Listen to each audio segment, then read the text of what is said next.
Hello, everyone. Welcome back. Last time we talked about how to get connected with Chinese in different aspects of life challenges, so we can introduce Bible to them, just like let them see what Christian faith is from outside. And today we're gonna talk about more like go into the house and see what Christian faith look like from inside. Get into it. Okay, let's jump right in.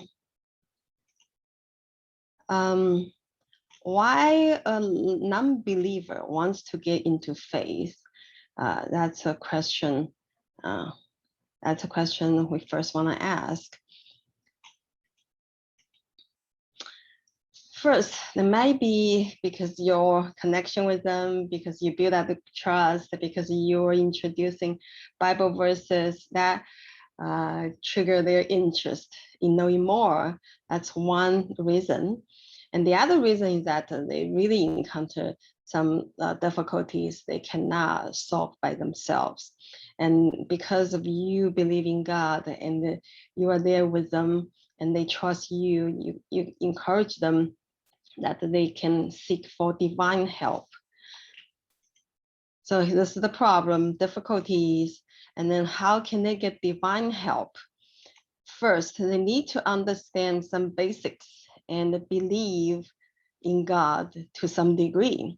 Because in Bible, we know, in Bible, it teaches us that we are all of little faith, and there's a process of our faith growing. I don't know about you, but for myself, I definitely experienced my faith from small to big to great. I definitely experienced that a growing process. I will assume most people experience that process. So at least at the beginning, we need to believe in God to some degree to really pray, to connect, to understand God. So after that, we can pray, can really talk to God, can really hear God. So these are the steps. We have to go through these steps to get divine help. For a non-believer, if they don't believe in anything, and then I truly don't know how the effect will be if they pray. As my understanding, it may not be good. As my understanding, it's not good. So they need to believe it to some degree. First, let's talk about, let me share with you some common Chinese belief or some common Chinese questions when they first encounter Christian faith. First, is it true that God created man?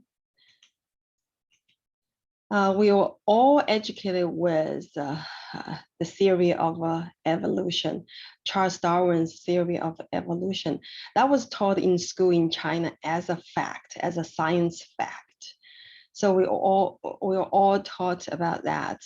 We taught about that there's no God, and then we human beings, we just evolved from monkeys, from champs. So that was what we were taught. So, but when I really get into a university and understand the scientific method, and then I look at Charles Darwin's theory, and I understand the theory is just a theory. It's just they still stay in the stage of theory. So in the science research, we all know that we first propose a theory, and then we use experiment. We use all kinds of methods to prove that theory. After the theory is proved, it can be a science fact. If the facts, the experiment cannot prove the theory was still just being a theory, not a science fact. So I understand that Charles Darwin's theory of evolution is still just a theory. But for many Chinese, although most of them are really well educated, but they did not really put thoughts on this. So maybe you can help them to clarify that. It's just still a theory.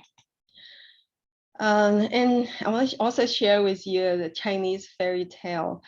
That's a very famous fairy tale talking about a goddess, 女娲. She made people, and actually in that fairy tale is expressed clearly. 女娲, this goddess, made people. And it's very interesting. So, and then of course there are many stories about this goddess, and she made people, and then the sky kind of have different holes, and because the sky has holes, it's not a good environment for people to survive. And then Liu Hua has to use the 5 different colors of a stone to amend the sky and make it perfect, so it'll be good living environment for human being. Those are very beautiful fairy tale. That's shared among many Chinese. So I want to share with you. That would be a good story to discuss and to talk about. So Niwa, this goddess, made people, and she even amend the sky when the sky has a flaw, and so she can, so the human being can survive well on the surface of Earth. So this is fairy tale really kind of after I believe in God, and I think it's really related to the Christian faith. So our Chinese, although we are all educated as atheists, but any of us is atheist? That's a good question to ask. When you associate with Chinese, you can discuss these things with them, and then you can hear stories about what they do. And most of us still burning the paper, the fake paper money to our ancestors during the tomb sweeping day. Tomb sweeping day usually is in April.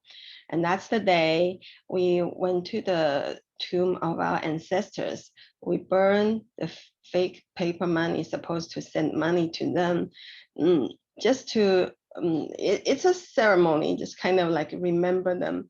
But instead of giving a flower, I know in Western culture, we give a flower, we put a flower in front of them, so, the tombstone.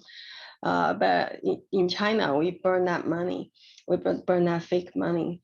And also many Chinese actually believe in fortune telling. And a lot of Chinese believe in 8 numbers of a birth. 8 numbers of birth, it's the year, month, and date. So that's 8 numbers. So the 8 number of a birth is very important to that little child's fate. So according to that 8 number of a birth, that the parents supposed to give choose different names. The name supposed to make the child's fate better. So the name actually is chosen according to the 8 numbers of the birth. So many Chinese parents, even in nowadays modern technologies, modern days, young couples, they still practice that. A lot of young people, they still believe in that, practice that. So when you get a chance to discuss, to encounter those things in your mentee's life, they can share with you all these things. Sometimes if you have just have a chit chat, and you can see that they are not really atheists. They believe in a lot of things cannot be approved. So actually, it's very interesting. I want to share the fact with you. And also the reason I want to share is because all these indicate the opportunity that they can accept the fact there is an invisible God. This is the opportunity for God to get into their life.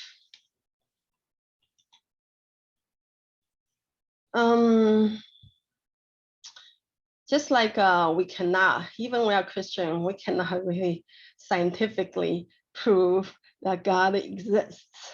We only talk about it because of these kind of observation, because these kind of thing has happened on me, so I believe in God more. So this makes me think about Galileo. And he, at that time, he disagreed with Earth-centered theory by just observing surrounding celestial bodies movement without seeing with his own eyes that Earth is not the center. So that's how he came to the conclusion that Earth is not the center. So this is actually the same reasoning I came to believe in God, because my observation in life, that makes me feel there's a power in the world. It feels like a hand behind the world is controlling all these things. So that makes me believe in God. So some Chinese they may ask you this question: if God really exists, why can God just wave to all of us on the sun so we can see him and then believe in him? And that you may encounter that question, just some similar question like that. They want to see with their own eyes. They want you to provide the proof, all these things, but we know we cannot. We cannot prove through our own experience, but we cannot really scientifically prove that God exists. So this is this is something I share with you, some example that you can share with your mentee.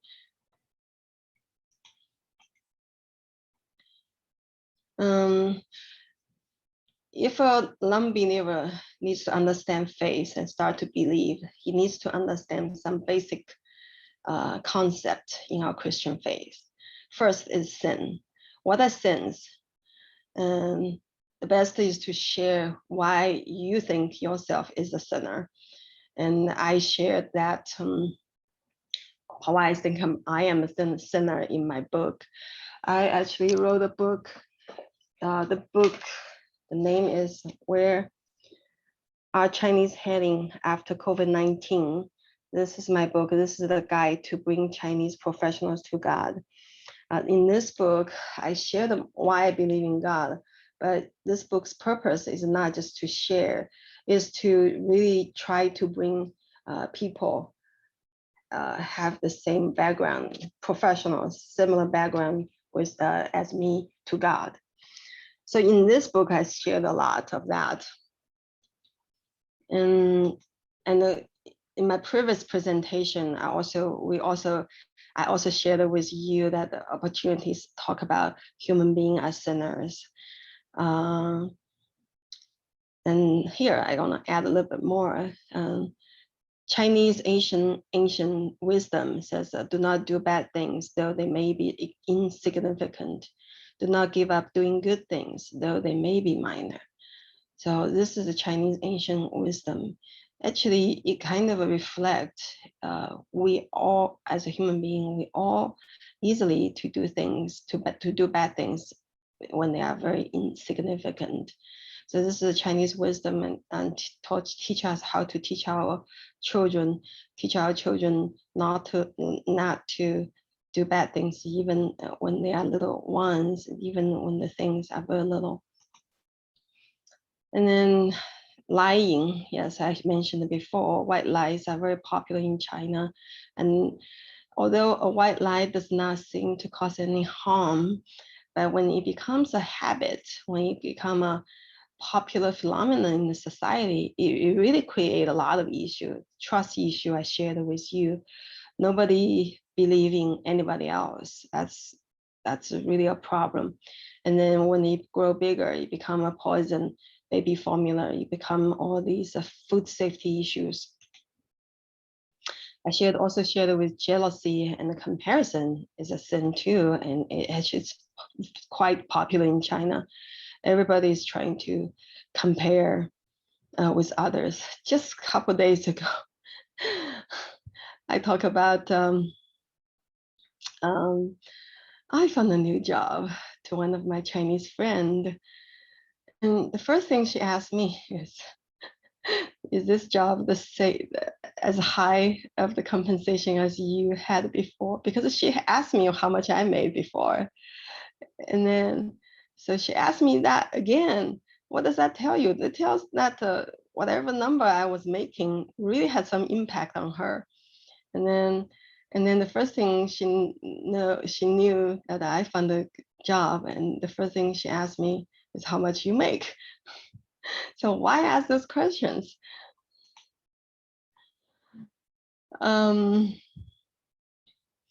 And then knowing to do good and not doing it is also a sin.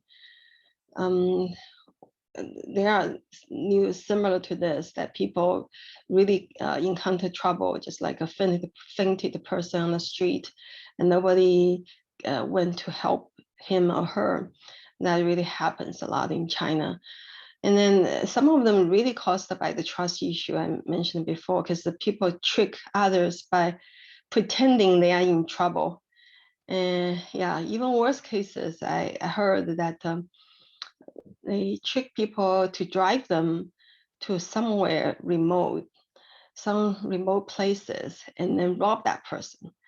It's terrible. I mean, just because of these things happen, and then people stop trusting each other. But but that's part of it. The other part is really when we see things we can help and we don't help. That happens in China too, probably everywhere in the world. So that's also a sin. That's what Bible talk about sin. And the other is why not knowing God is a sin. And that took me a while to truly understand that one. So if we don't know God, we really, for some reason, human being, the design of a human's mind, we always like to rely on something. And if we don't have a God to rely on, we usually overly rely on money or status or our relationship, our spouse, our job. I experienced that I rely on my job so bad that when I lost my job, I just kind of experienced that anxiety, that insecurity. I was just went crazy. So a lot of people have different idols, as we know, Christian idols. When we rely on those things, when those things fall apart, and we fall apart too. So that's not the right way of living. As Christian, we all know. If we overly rely on something, overly chase something, we easily sacrifice more important things for the things we are going after. For example, I know some cases, some Chinese women, they marry American men in order to get a green card. That is really wrong. Marriage is really should based on love, the foundation of love and trust, and and then it should not based on trying to seek a green card. That's just very wrong. So that's a sin. And in Buddhism, Buddha also says, don't cling it, let it go. It means that we should not get hold of any earthly things too tight. We should let it go. Get rid of that attachment. It can be attachment to a human being, to a person, to our spouse, to our parents, to our kids, or it can be attachment to status, to job, to money. So I want to also share with you all these my understanding of Buddhism. Actually, a lot of the things align with a lot of things Buddha says align with Christian faith.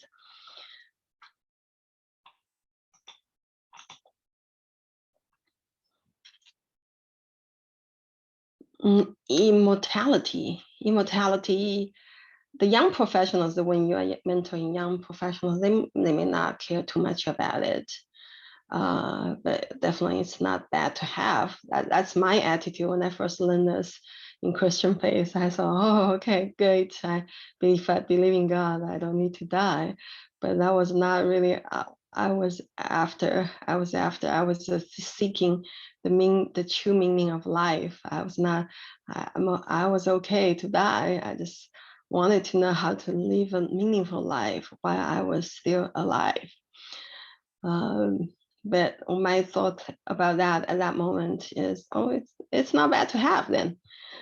And actually, many ancient Chinese emperors were seeking immortality. We heard a lot of story. Qing dynasty, Qing dynasty. That was one of the most Asian dynasty in China, and one of the greatest emperor, and he was seeking immortality and asked so many how can we describe that kind of person? They are just like a doctor, but not really. They try to make something like medicine through all kinds of herb and trying to make the emperor live longer. Of course, it did not success.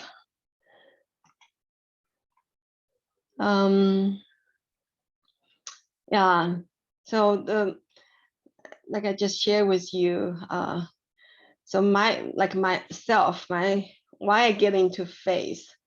One of the most important thing is that before I knew God, before I knew Christ, I already felt there's a power behind the world. Because in science, in chemistry, in physics, it's so many rules, so many principles. It seems that somebody has designed that. And even in psychology, when we study our human being ourselves, in psychology, individual psychology, how a group of people work together in an organization behavior. That's my focus because I'm an HR in the organization. All the things you can find principles and laws. It seems somebody has designed all these different things. So that's how I felt before I knew God. So that's why I was seeking. I just kind of I cannot explicitly speak that what I was looking for, but kind of felt like there's a power, and then I was looking for that power, and then I found God. So that's my path of a faith, how I get into faith. But everybody might be different. What I really want to share with you is just give a try. It's like an experiment. I think that concept of experiment is really important.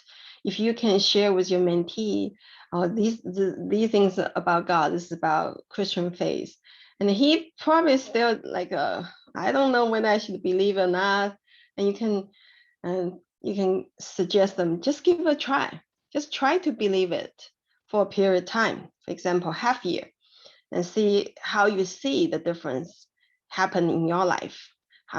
Yeah, just give it a try. That's my entrance of faith. I was just giving a try. When I learned everything, all these things about God in the church, I felt like okay, I can believe, but I'm not quite sure. Since I was looking for the power of the whole world controlling everything, and you Christian faith talk about this God is able to control the whole world. So let me just try to believe that. That's my thinking at that moment. And it truly worked, miracle. And then if you are interested, you can read my book. I talk about my own experience of how God changed my life. And yeah, when we introduce the faith to non-believers, and God is love is definitely another very important concept. The emotional touch to non-believer, very important. When you build that trust, that connection with your mentee, and the emotional support you can provide, and you can touch, and you can introduce like God is love to them, and that can really touch their hearts. And it's definitely, yeah, when the timing is right, it's always powerful to share why you become a Christian. Like my own experience, when I first experienced God, after I attend church services, I just feel there was peace and joy. And it's that type of joy was a very new experience to me. It was not able to describe with words. It's just a happiness without a reason. Yeah, it's just what I have experienced. Of course, you can share yours and to touch the heart of your mentee. When you discuss all these with your mentee, one of the common question you can encounter is that they may ask you, because they may have some, they heard of, or they kind of witnessed some Christian people in China. So they may have an impression that it seems that people go to church, they are either weak or weak physically, like aged in the advanced in age, physically weak, or has some need, or experience some distress. So they may ask you, is God only the God of weak? So people go to church just because we are weak. Only weak people go to church. If that's the case, I don't want to go to the church, because many Chinese, especially young people, they want to feel like they are the strong one. They don't want to be the weak ones. So you may encounter that question. But it's true. Actually, it's true. A lot of people go to church that are either physically weak or emotionally, mentally in distress. It's very true. But why is that? I think as a Christian, we kind of all know that answer, because we are so proud. We are so proud as human beings, and only when we are encountering difficulties can we think about to seek help, to seek higher guidance, to seek higher help. So that's very true, just because the pride in our hearts.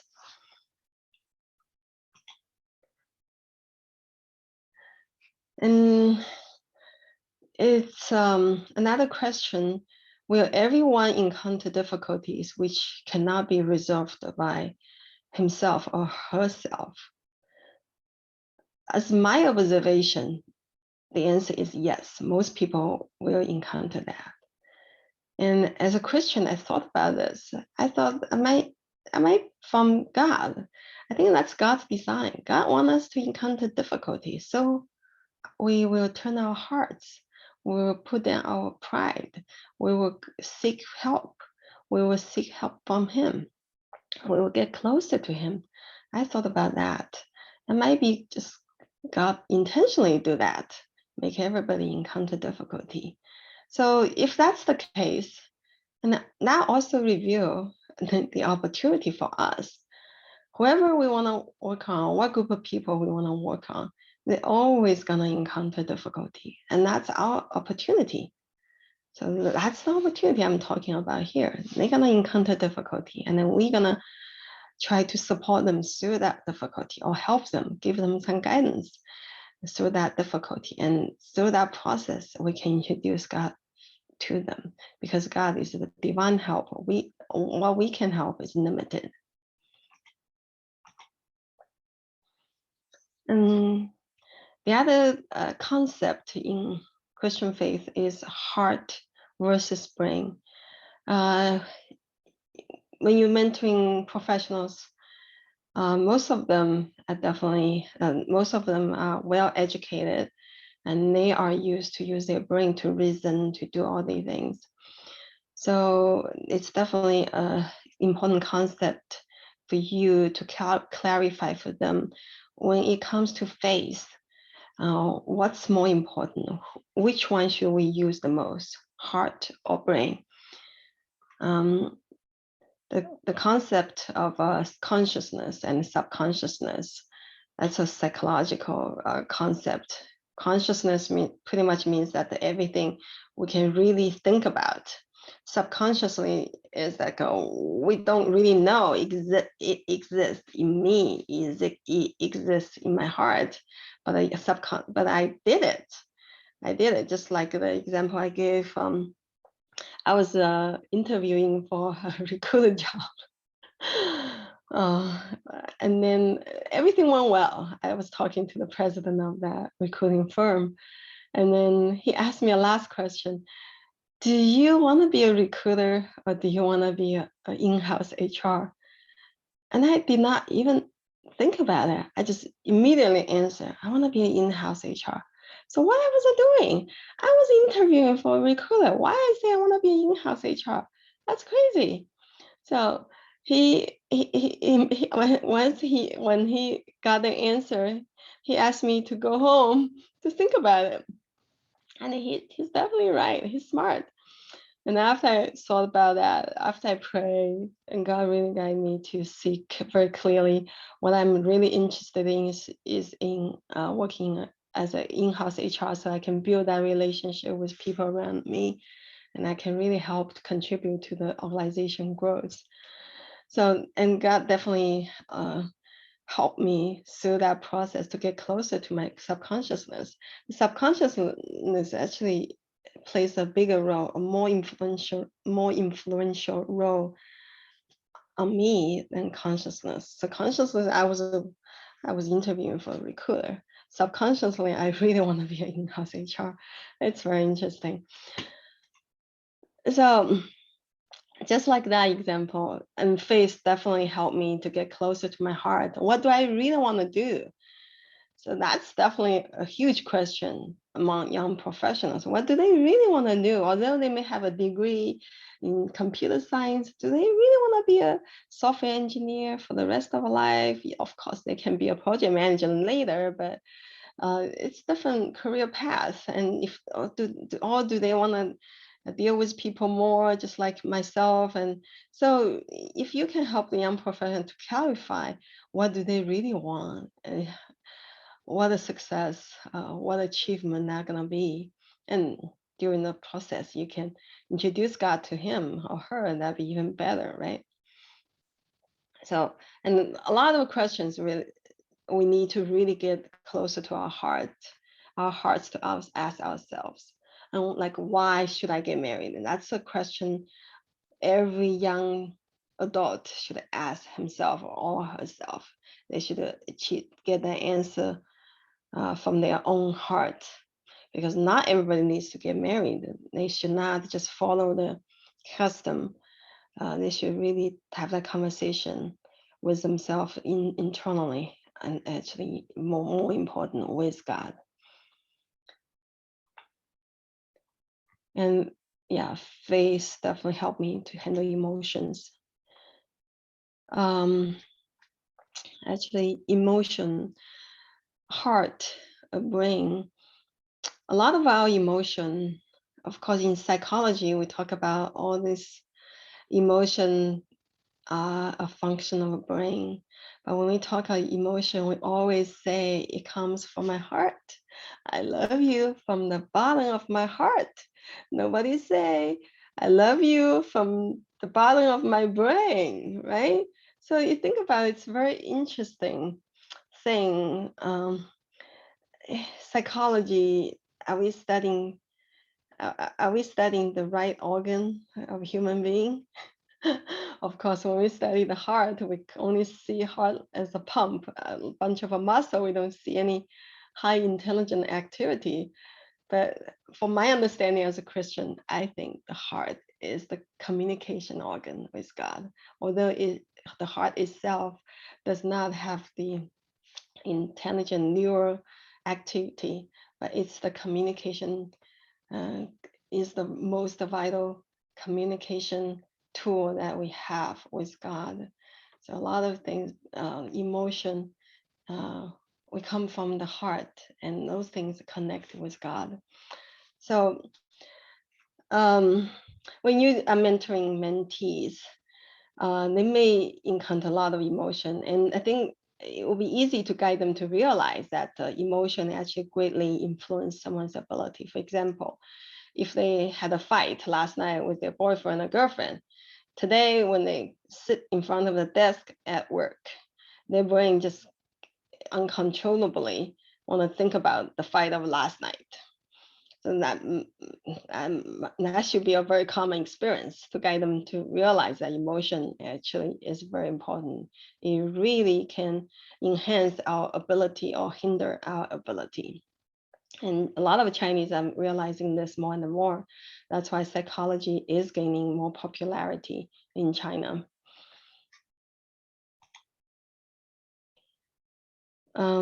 Yeah, using your own experience and reasoning to talk about when it comes to faith, which one we should use the most, heart or brain. The core of faith is another important concept to introduce to beginner, a non-believer.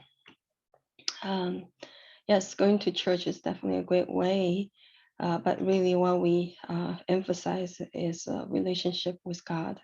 So religion versus faith, that's just two different words, and how we define them. Faith um, focus more on this individual, each individual's relationship with God.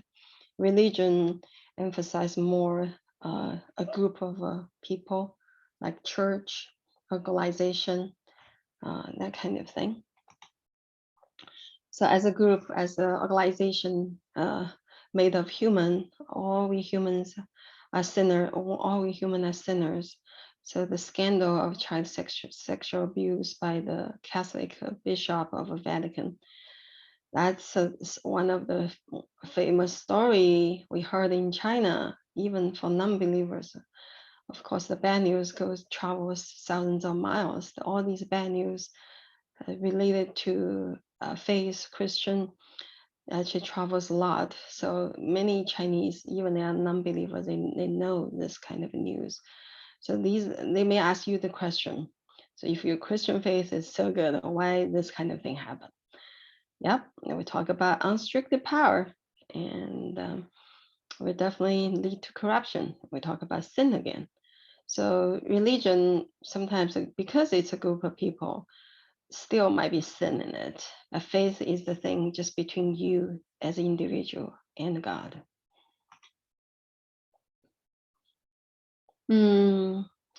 Yeah, for Chinese, we need to really clarify for them Christian faith is not superstition.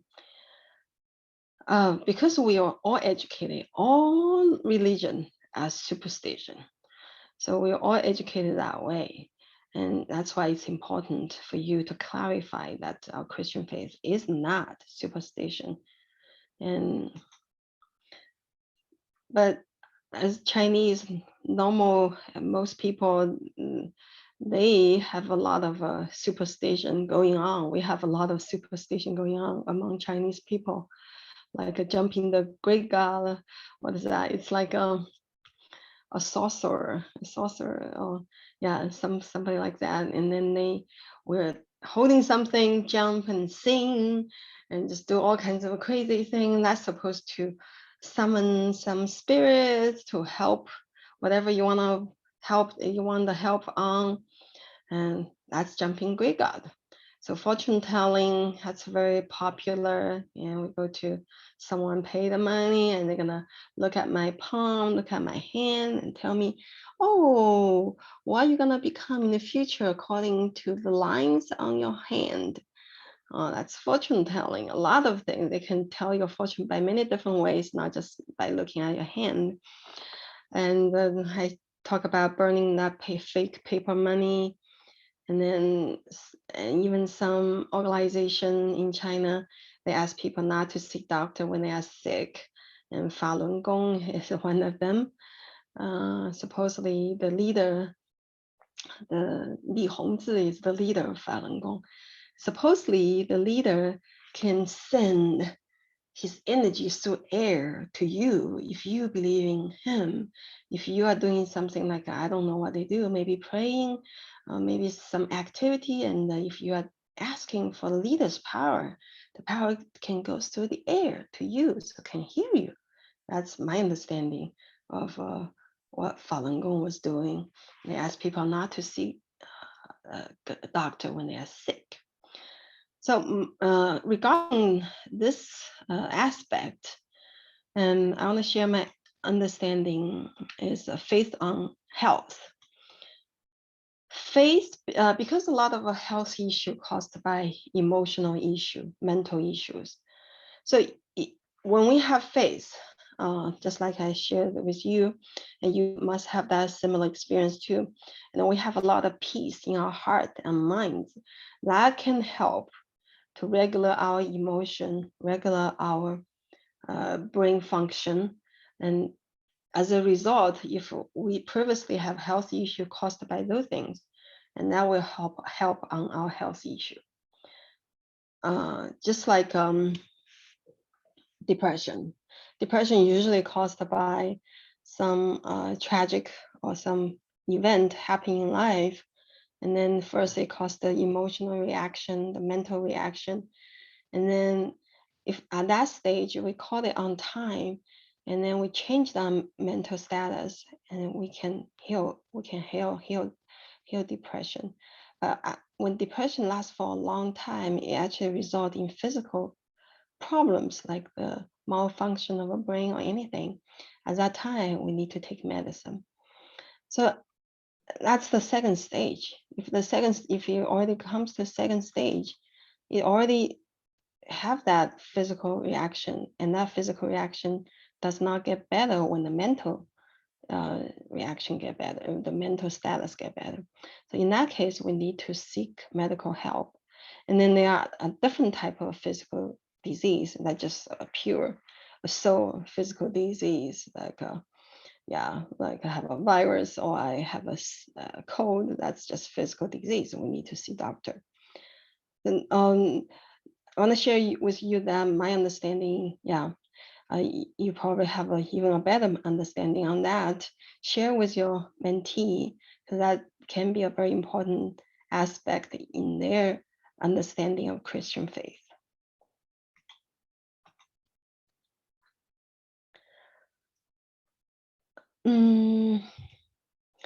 As a beginner of faith, it's also important for us to know, it's also very important for the beginner to know that really in Christian faith, God rules. God will not agree with all our requests. We should obey his will instead of him satisfying all our requests. He's the loving Father.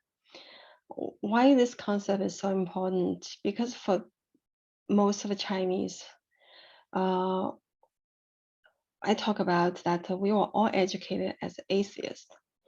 If some of us, we kind of believe in some God, some religion, and the first thing we usually do is to ask that God to help us to satisfy our own will.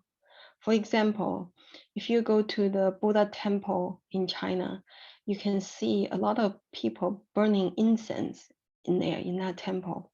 Those are the people, their behavior manifest. They are not atheists. They believe in something. But the first thing they do, according to that belief, is to ask that God to satisfy their will.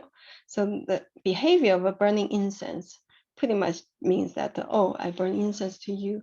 It's just like a transaction. I burn incense to you, God, please help me with this. Give me a better job, a higher salary, all those kind of things. Give me a child, that kind of thing. So when you introduce Christian faith to your mentee, that's why it's very important to clarify that this God, the God in Christian faith, is not the God that will satisfy every our request. He's just like a father. The father will not satisfy every request of the child, because some request of a child is not good for the child himself or herself. The father knows what's the best. So the father has the authority to decide what's the best for you if you believe in God. It's a very important concept to clarify for the beginning believers.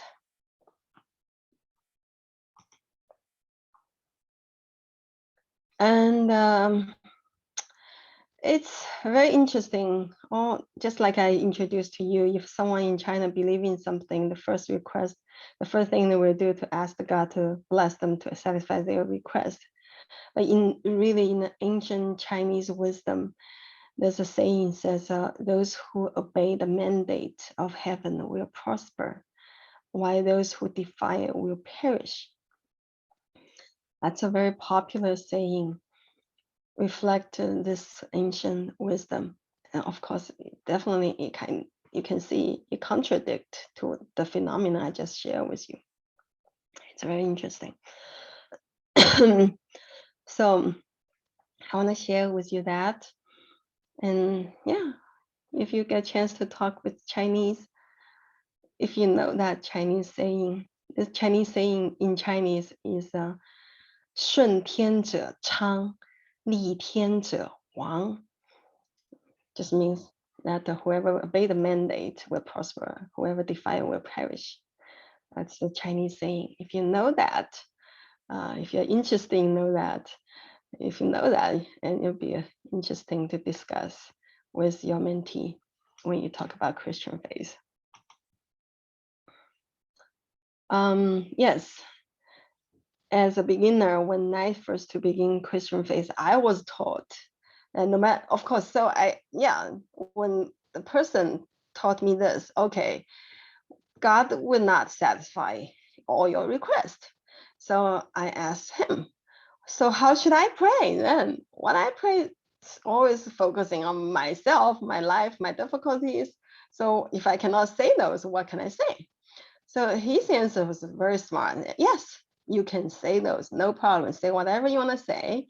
But at the end, it says, don't comply with my will, but yours.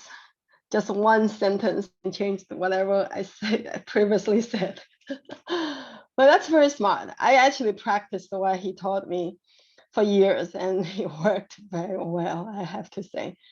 So I share with you that maybe something you can share with your mentee.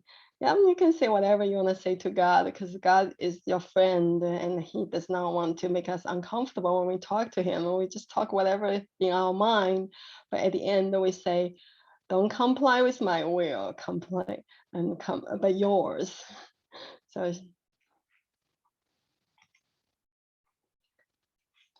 and the other concept, it will be very helpful for you to clarify with your mentee is natural versus the supernatural. Yeah, most of us Chinese, when we think about God, well, it has to be something supernatural. If like right now it's daytime and you can suddenly make the whole sky dark, and that's magic, and that's supernatural, and then that's the power of God. Yeah, we easily think like that. So it would be helpful for you to clarify that concept with your mentee. God actually includes natural and supernatural because nature is created by God. It's already set physical bodies, physical stuff, and already set up rules of principles. But God has the ability, the power to break those rules.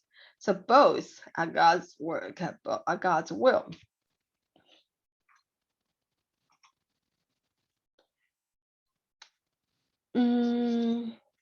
Yeah, I want to share with you the ancient Chinese wisdom, 《道德经》.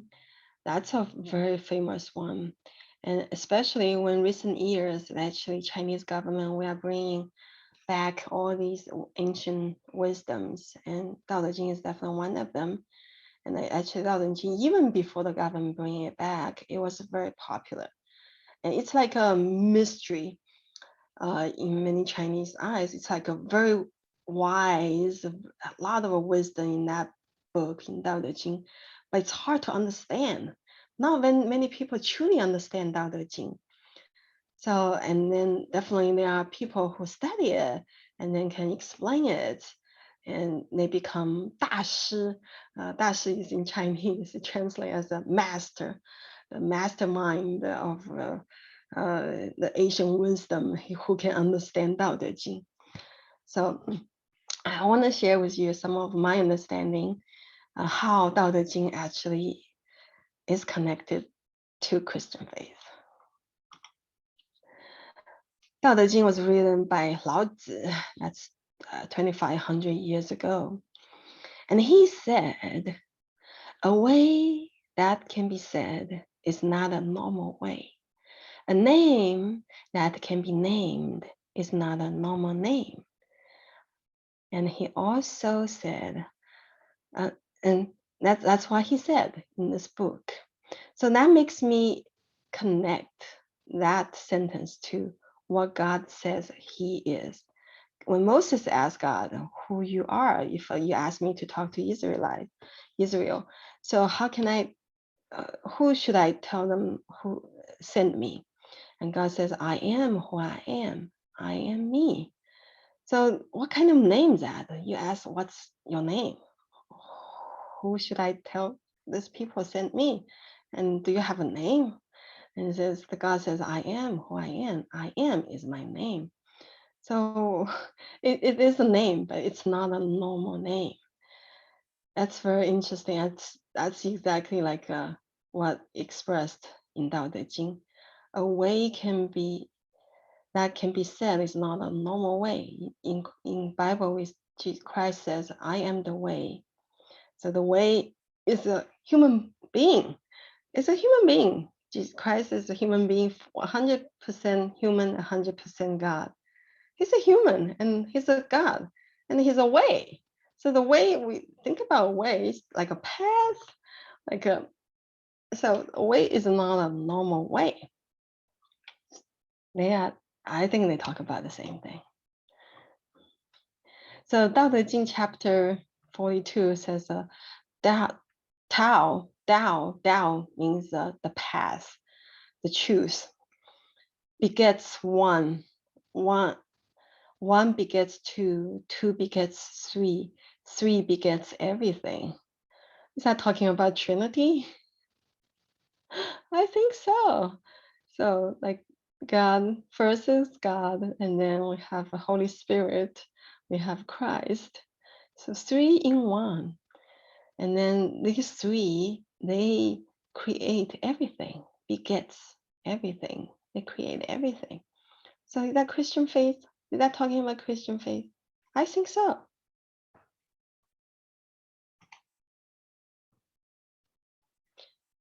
Yeah, Trinity is a difficult concept to explain in Christian faith. My reasoning for that, as I just began to believe in Christian, was Trinity is like a three people project team. Three of them have great communication. And then this is the project team, and they are implement something important in the company, like a quality standard, like ISO 9000. So ISO 9000, we all know that it's about process regarding every department, regarding every function of the company. So everybody in the company is involved in that. If when we are implementing this quality standard, there might be issues. So issues happen, and so how can we report that issue to the leadership?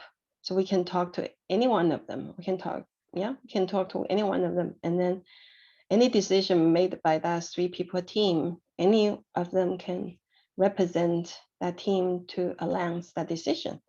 So that was my understanding. Of course, you may have better way to explain Trinity, and just feel free to.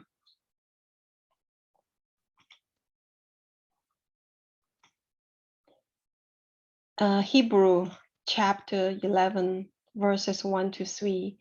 What is seen was not made out of things that are visible.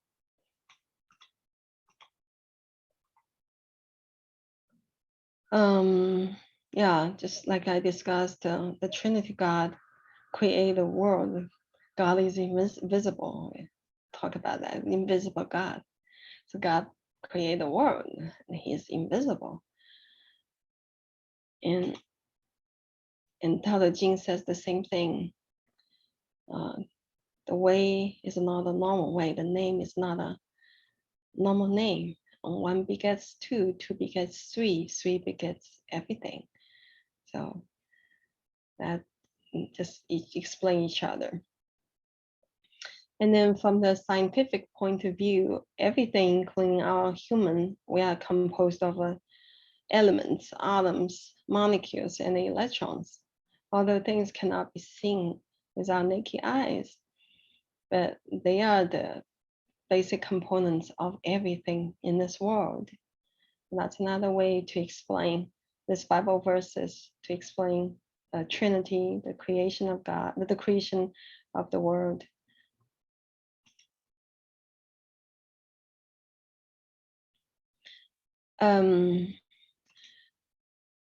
important concept of Christian faith. It might be too into it, but I want to still share with you.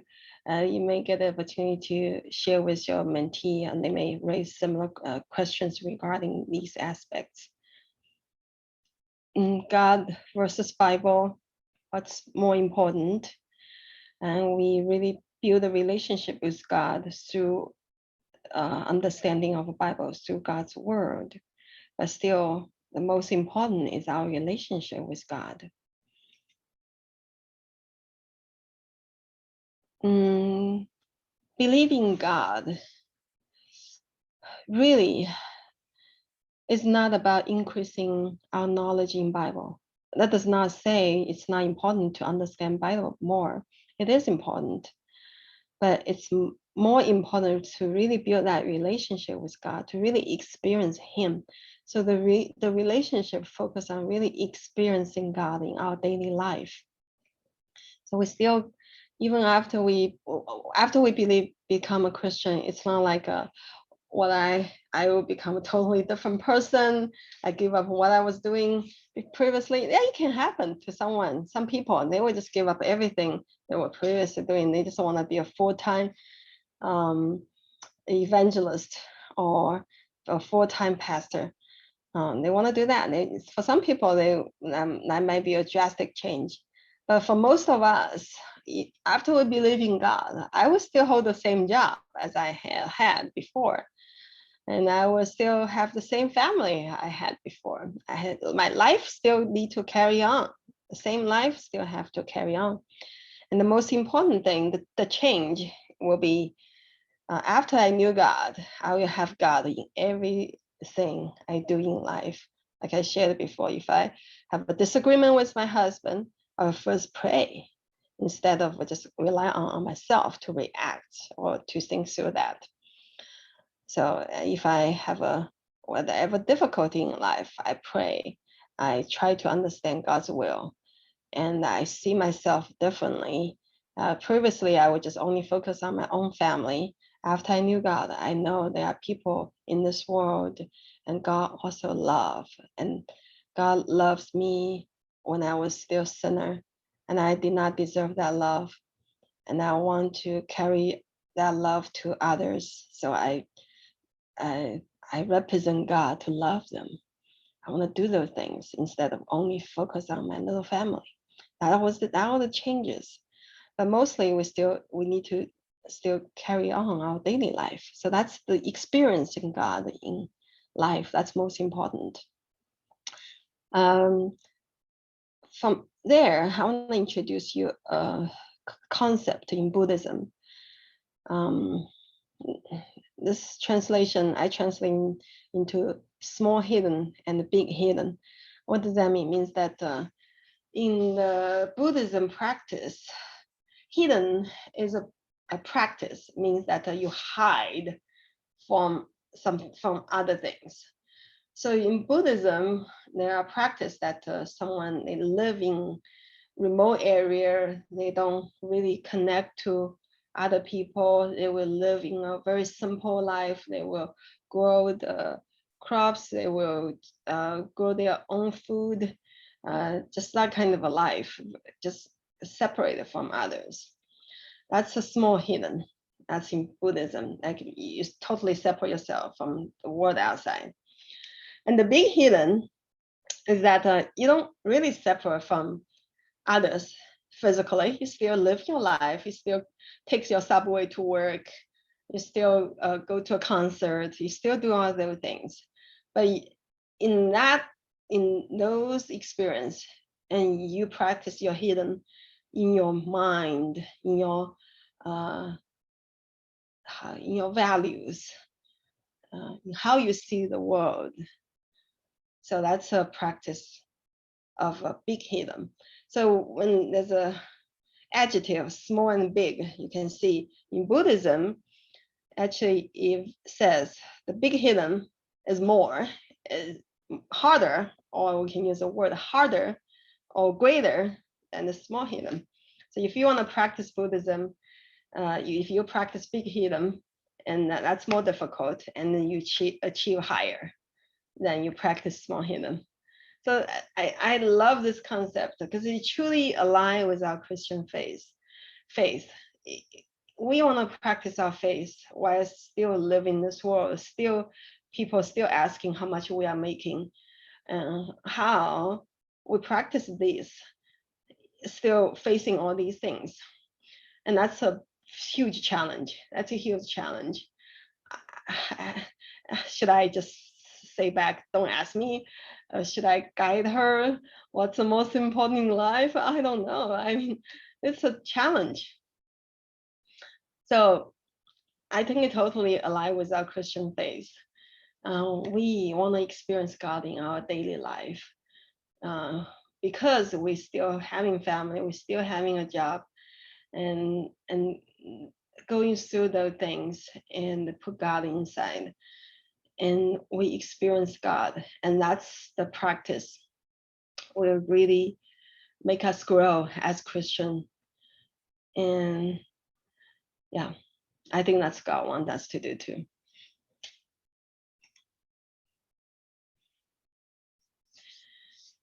In Chinese, might be very confused about different denominations. Like for myself, I became a Christian in China, but we never mentioned any denomination while during my study in China. So when I first came to United States and saw all those different denominations, it's kind of confusing. Which church should I go? I don't know. Yeah, and you may confuse them, so you may need to explain to them.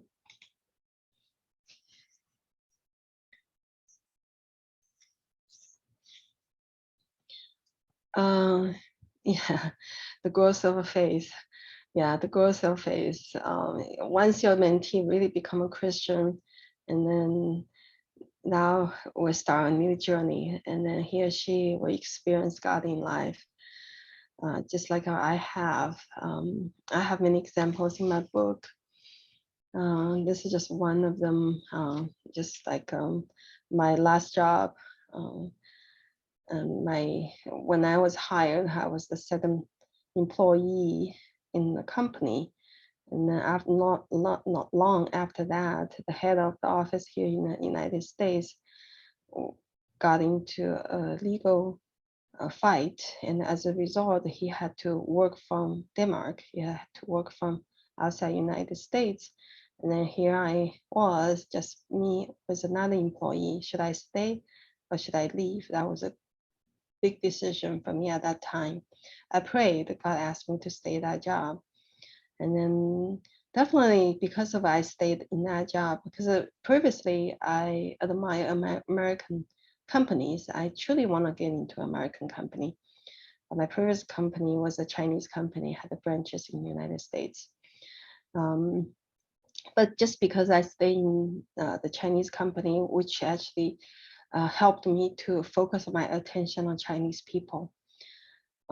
Yeah, that's why I'm doing all these presentation. I wrote a book about it. And then if God did not change me, I would just I would definitely just pursue a HR career in an American company. So God definitely changed my trajectory through all these things. He asked me to stay in that job at that moment. So I can share more later if we come back to this topic, why I stay in that job and what it really changed me and what God wanted me to do.